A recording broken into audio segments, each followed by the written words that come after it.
Power system operation corporation बिजली मंत्रालय के तहत राष्ट्रीय ग्रिड ऑपरेटर्स ने 12 राज्यों और एक केंद्र शासित प्रदेश को हाजिर बाजार से बिजली खरीदने और बेचने से रोक दिया, क्योंकि इन राज्यों ने बिजली एक्सचेंज पर 5,000 करोड़ रुपए का बकाया है।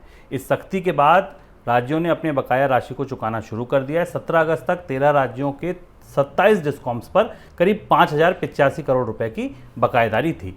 सिर्फ 2 ही दिनों में यानी 19 अगस्त तक 7 राज्यों के 16 डिस्कॉम्स ने 3,712 करोड़ रुपए के बकाये का भुगतान कर दिया। तेलंगाना ने अपने सभी बकाये 52 करोड़ रुपए के आसपास के थे, 52 करोड़ 85 लाख, उसका पूरा भुगतान कर दिया। जिन राज्यों में सबसे ज़्यादा कर्ज है उन पर जम्मू कश्मीर 467 करोड़ के करीब, और इसके बाद राजस्थान और मध्य प्रदेश का नंबर है, जहां 341 करोड़ राजस्थान पर और 240 करोड़ के करीब मध्य प्रदेश पर है। सर, 52 करोड़ में सारी बकाया का भुगतान कर दिया। तेलंगाना पे अगर देखें तो बकाया तो बहुत ज्यादा था जेनकोस का, फिर ये कौन सी बकायेदारी निपटाई गई है? इस बकायेदारी से हमें इस बात से कंफ्यूज नहीं होना चाहिए कि ये वो बकायेदारी है जो जेनकोस के ऊपर, और जिसके लिए प्रधानमंत्री बार बार एक कह रहे हैं कि बिजली राज्य की वितरण कंपनियों को अपना पैसा जेनकोस को चुका देना चाहिए। वो तो करीब 1,40,000 48,000 करोड़ के आसपास है।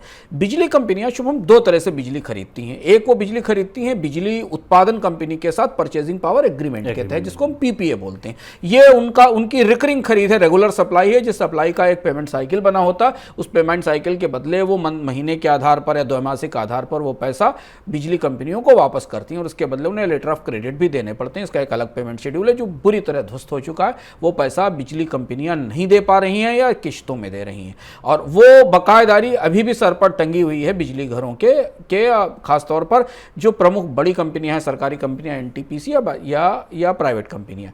ये वो बकायेदारी थी जहां दूसरे दरवाजे से राज्य सरकारें बिजली खरीदती हैं। ये पावर एक्सचेंज पर की जाने वाली स्पॉट बिजली की खरीद है। आमतौर पर जैसे कि आप मंडी से जाकर सामान खरीद रहे हैं वैसे बिजली खरीदते हैं। बिजली उत्पादन कंपनियां पीपीए के अलावा जो बची हुई बिजली होती है वो एक्सचेंज में बेचती हैं, और उसकी एक कीमत होती है, बोली और मांग और आपूर्ति के आधार पर उसकी कीमत तय की जाती। तो ये जो 5,000 करोड़ की बकायेदारी थी, राज्य के डिस्कॉम इतनी बुरी हालत में आ गए हैं कि वो एक्सचेंज से बिजली खरीदने के बाद वहां भी पैसा नहीं चुका पा रहे थे। यानी उन्होंने जो बिजली खरीदी थी उसकी भी बकायेदारी नहीं दी थी, और इसके बाद उन्हें यहां से खरीदने पर रोक लगा दी गई थी। लगभग वैसी ही पेमेंट क्राइसिस थी जैसे कि कोई आदमी स्टॉक मार्केट में एक शेयर खरीदे और उसके बाद उसका शेयर का भुगतान न करे और उसके बाद उसे बाजार से बाहर कर दिया जाए।